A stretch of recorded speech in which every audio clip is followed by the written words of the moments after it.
Bom dia a todos. Eu me chamo Sâmia Cristina e irei apresentar o trabalho juntamente com os alunos Reinaldo Santos e Messiane.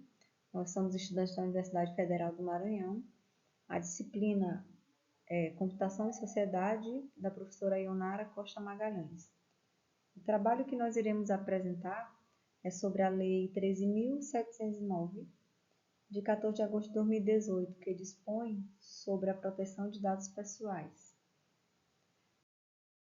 Capítulo 7 da Segurança e das Boas Práticas. A seção 1 da Segurança e do Sigilo de Dados. O artigo 46. Os agentes de tratamento devem adotar medidas de segurança técnicas e administrativas aptas a proteger os dados pessoais de acessos não autorizados e de situações acidentais ou ilícitas de destruição, perda, alteração, comunicação ou qualquer forma de tratamento inadequado ou ilícito.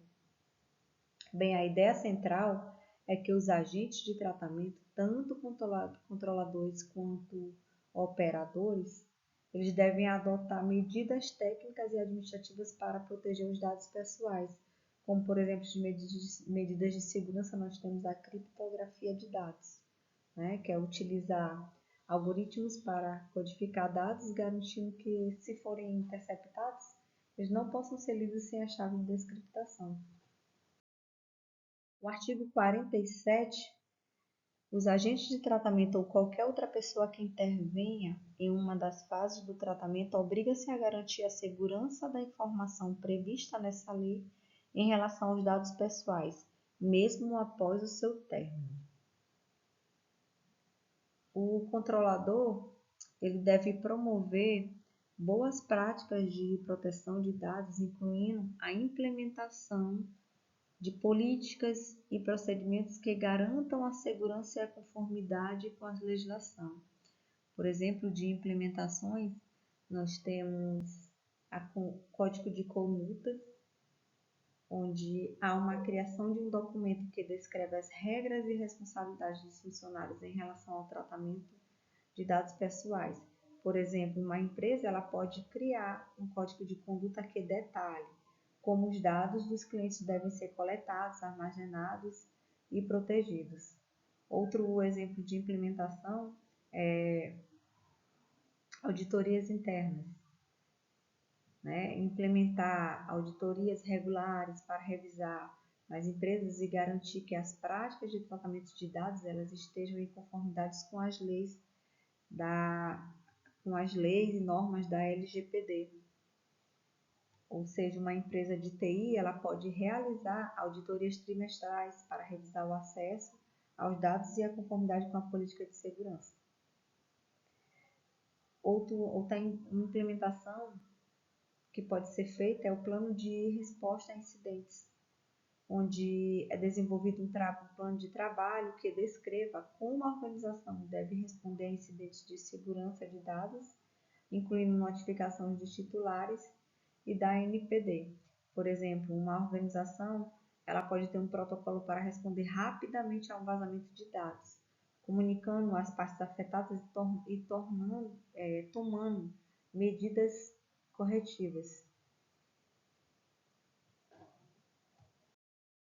O artigo 48, o controlador deverá comunicar à autoridade nacional e ao titular a ocorrência de incidente de segurança que possa acarretar risco ou dano relevante aos titulares. Inciso 1. A comunicação será feita em prazo razoável, conforme definido pela autoridade nacional e deverá mencionar no mínimo 1. Descrição da natureza dos dados pessoais afetados. Nesse caso, informar quais os tipos de dados foram comprometidos no incidente. 2. Informações sobre os titulares envolvidos. No caso, fornecer dados que identifiquem as pessoas afetadas pelo incidente, respeitando a privacidade. 3. Indicação das medidas técnicas e de segurança.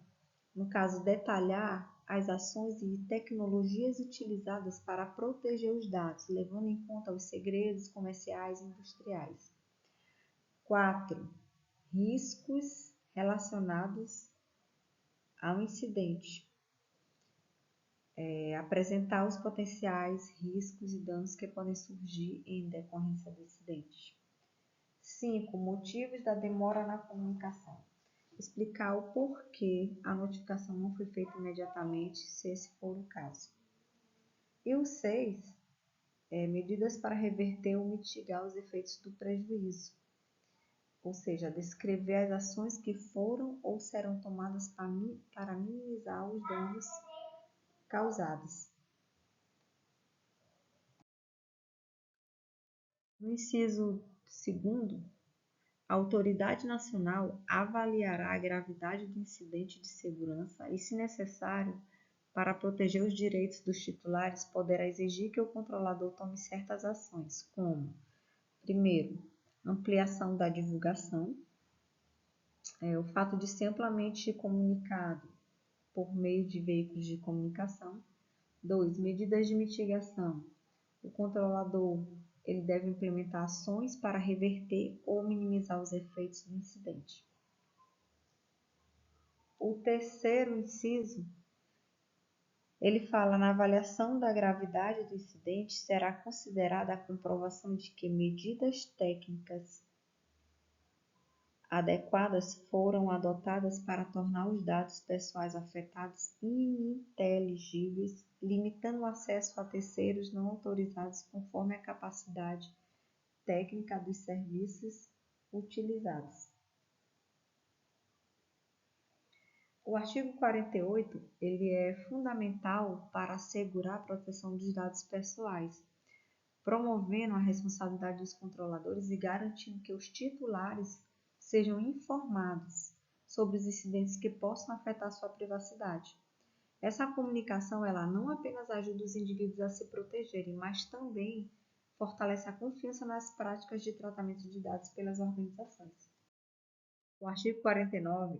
Os sistemas utilizados para o tratamento de dados pessoais devem ser estruturados de forma a atender aos requisitos de segurança, aos padrões de boas práticas e de governança, e aos princípios gerais previstos nessa lei e as demais normas regulamentares.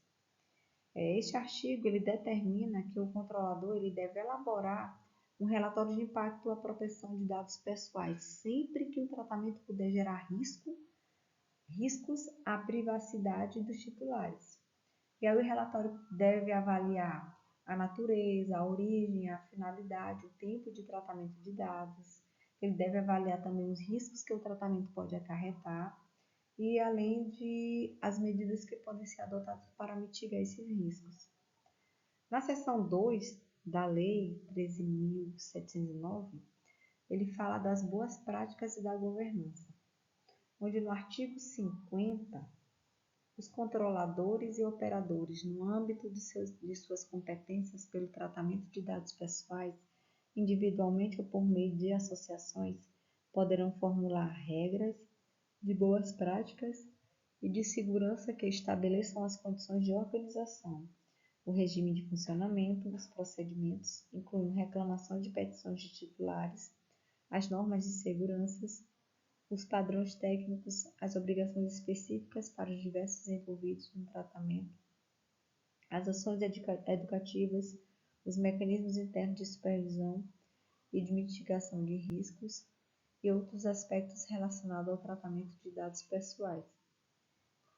Bem, o artigo 50 ele estabelece que as medidas de segurança e as boas práticas adotadas pelo controlador elas devem ser revisadas periodicamente.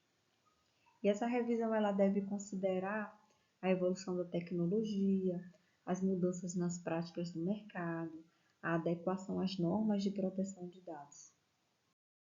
O artigo 51, a autoridade nacional estimulará a adoção de padrões técnicos que facilitem o controle pelos titulares dos seus dados pessoais. Esse artigo ele estabelece que a autoridade nacional ela poderá especificar padrões técnicos mínimos para a segurança e normas de boas práticas, garantindo a segurança e a integridade dos dados pessoais. Bem, esse foi a apresentação do nosso trabalho e muito obrigada a todos.